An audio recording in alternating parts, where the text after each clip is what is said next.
9 a.m., Marine Airman Major John Glenn begins an attempt at a supersonic transcontinental flight. His Crusader jet camera plane leaves Los Alamitos, California, headed non-stop for New York with a sister plane. 3 refuelings en route.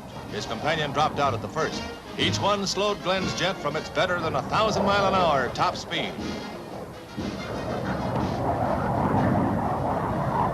Shortly after noon, Floyd Bennett Field was reached. 2,460 miles traversed, elapsed time 3 hours and 23 minutes, 8.4 seconds.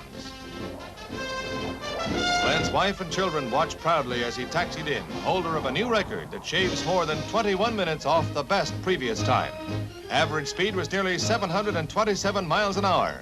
Not as fast as the sea level speed of sound, but fast enough to please the Marines, the Navy, and his 2 proud youngsters. Chicago lawmen seize a 4-acre field of marijuana.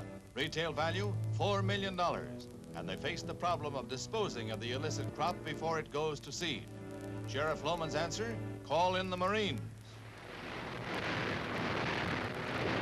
Marijuana is a weed and spreads like crabgrass once it goes to seed.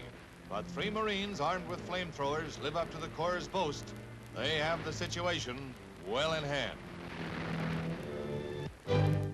Unique and dramatic films show the first demonstration of the Navy's mirror landing system as installed aboard the carrier Saratoga, a bright meatball of light to the right that guides in the pilot.